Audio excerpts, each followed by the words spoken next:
রাকসু এবং জাকসু নির্বাচন বিষয়ে আমাদের সাথে জানাতে যুক্ত হচ্ছেন আমাদের সহকর্মীরা। শুরুতেই যেতে চাই, রাজশাহী বিশ্ববিদ্যালয়ে আছেন আবরার সাহেব, তার কাছে।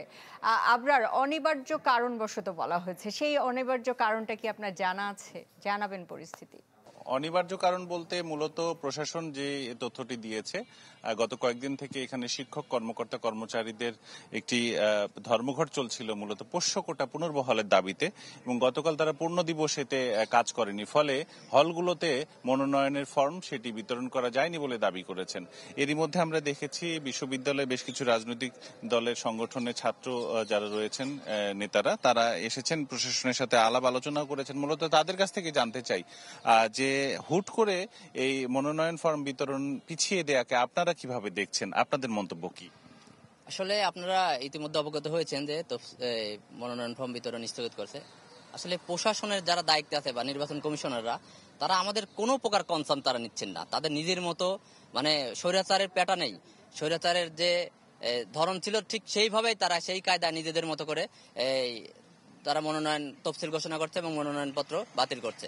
আমরা বলতে চাই, বাংলাদেশ জাতীয় ছাত্রদল রাজশাহী বিশ্ব শাখা এই রাকসুর প্রাণের দাবি আমাদের সর্বশেষ ভিপি, আমাদের বিএনপির সিনিয়র যুগ্ম মহাসচিব জনাব রুহুল কবির রিজভী আহমেদ, তার উত্তরসূরি আমরা বিএনপির একজন ছাত্র সংগঠনের নেতা হিসাবে বলতে চাই, রাকসু হবে উৎসব মুখর এবং ছাত্রদল অংশগ্রহণ করবে, এবং রাকসুর যে সবচেয়ে অংশগ্রহণমূলক হবে এবং রাকসুর যে দাবিদার ছাত্রদলের সবচেয়ে বেশি সংখ্যক আমরা নেতাকর্মী নিয়ে ইতিমধ্যে আপনাদের মাঝে আমাদের কেন্দ্র থেকে কমিটি ঘোষণা করা হয়েছে, এবং আমরা কিন্তু 11টা হল অতি দ্রুতই কমিটি করে দিয়েছে, এবং আমাদের প্যানেল নিয়ে কোনো সমস্যা নাই। তারা নিজেদের দাবি দেওয়া নিয়ে পোষ্য কোটা এবং বিভিন্ন কারণে তারা এটা স্থগিত করছে, এবং আমরা চাচ্ছি যে ছাত্রদল থাকবে এবং আমাদের দাবি দেওয়া মেনেই রাকসু নির্বাচন হবে ইনশাল্লাহ। অনেক ধন্যবাদ আপনাকে।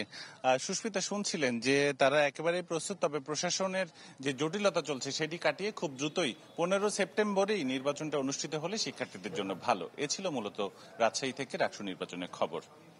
আবরার সাহেব, আপনাকে ধন্যবাদ। এবারে যেতে চাই জাহাঙ্গীরনগর বিশ্ববিদ্যালয়ে যে জাকসু নির্বাচন বিষয়ে জানতে অপু ওয়াহাবের কাছে।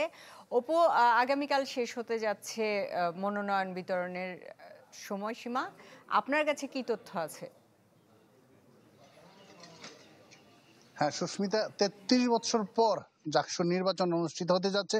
আগামীকাল একদিন বাড়িয়ে আগামীকাল দুপুর 2টা পর্যন্ত মনোনয়নপত্র সংগ্রহ করা যাবে, এবং ওই দিনই বিকেল 4টার মধ্যে জমা দিতে হবে। এরই মধ্যে 328 জন প্রার্থী কিন্তু তাদের প্রার্থিতা মনোনয়নপত্র সংগ্রহ করেছেন।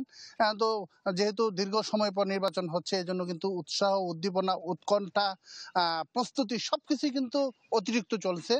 তো তারই ধারাবাহিকতায় আজকে থেকে কিন্তু বিশ্ববিদ্যালয় এলাকায় কোনো ধরনের মোটরসাইকেল চলাচল নিষিদ্ধ করা হয়েছে, সভা সমাবেশ নিষিদ্ধ করা হয়েছে, এবং জমায়েত হওয়া নিষিদ্ধ করা হয়েছে। অর্থাৎ বিশ্ববিদ্যালয় প্রশাসন চাচ্ছে নিরাপত্তা নিশ্চিত করে যেন ভোটটি সম্পূর্ণ করতে পারে।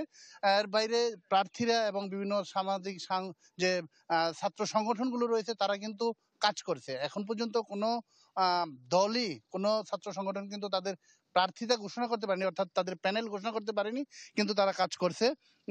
তাদের প্রস্তুতি, তারা চেষ্টা করছে নিজেদের মধ্যে আলাপ আলোচনা করে। তো এরই মধ্যে কিন্তু অনেকগুলো সমীকরণ তৈরি হয়ে গেছে।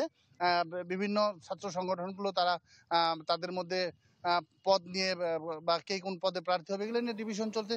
তো সব মিলিয়ে প্রশাসন এবং সব দিক দিয়ে একটা উৎকণ্ঠার মধ্যে প্রস্তুতি জোরে চলছে। সুস্মিতা। অপু ওয়াহাব, আপনাকে ধন্যবাদ। জাহাঙ্গীরনগর বিশ্ববিদ্যালয় থেকে আমাদের সাথে যুক্ত ছিলেন অপু ওয়াহাব, জানাচ্ছিলেন জাকসু নির্বাচন বিষয়ে। ঢালাইয়ে দৃঢ়তা, নির্মাণে নিশ্চয়তা, প্রিমিয়ার সিমেন্ট, ঢালাইয়ের রাজা।